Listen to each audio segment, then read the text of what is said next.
Alright, YouTube, after about, I don't know, 30 minutes of squaring and leveling and everything, I got this thing fitted up like I want it. These strong hand magnets here holding. You can see I got a pretty good fit there. I'm going to crank the welder up and put some tacks on it so it don't move.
Alright, YouTube, I got it tacked in place there. I'm going to run that 4-inch square tubing right there at an angle, some kind of way, using this board for example, but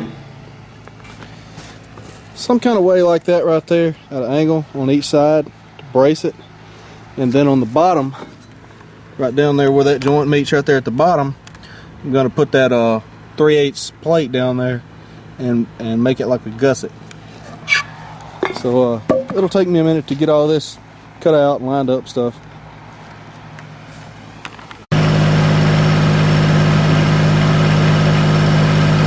Alright, YouTube, I got my braces cut here and I went ahead and tacked them up. I had a little bit of problems with those angle cuts. I kind of messed it up a little bit. Got a little bit of a gap to fill up. Kind of a really weird angle right there. I'm not sure what it came out to be. I got it close and then took a grinder and kind of finished grinding to make it fit like I wanted. But I'm gonna go ahead and start laying a little weld on it, getting her tacked up solid.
Alright YouTube, I got all that welded up. I filled up my bad fitting and stuff with the machine turned down low. Went back and ground it down, turned the machine up to about 140. Wadded it all together with 5/32 70/18. I don't think it's gonna fall apart. Ground it all down. Everything. I'm gonna cut this plate right here with this metal cutting blade. That's 3/8 by 10 plate. Put that across there just like that as a gusset.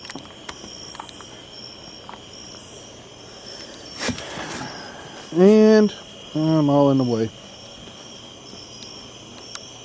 Oh yeah, that's my light tower there. Be glad when I get my shop built so I can have a nice shop to work in. That's a whole nother project. But anyway, I'm gonna cut this plate, get this all welded up, and then I'm gonna come down here on this other end of this tubing right here. And I built this to where if I want to cut this pipe off shorter, about half this length, and put some 5" inside of here to make it telescopic, I can do that in the future. But right now I'm just going to try to use it like it is as a 20-foot piece, because it's cheaper to buy one 20-foot joint of 6" than it was to buy, say, a 10-foot joint. And then you know, I'd have to have 14 foot of 5" to slip inside of it or whatever, you know, to make it telescopic. Or I can even go down to 4" out here on the end if I wanted. But anyway, what I'm going to do for right now is I've got a pin, and I'm going to drill a hole right here in the end of it. It's 1 1/8" pin, and I'm going to put a pin through here and put a chain on that pin in the middle of it with a shackle, and have a chain and a hook coming out so that I can hook that onto my poles and onto my Raptors and lift them. But let me get this plate cut here, and I'll show you what it looks like. We'll get that on there, and then tomorrow maybe we can get it some paint on it.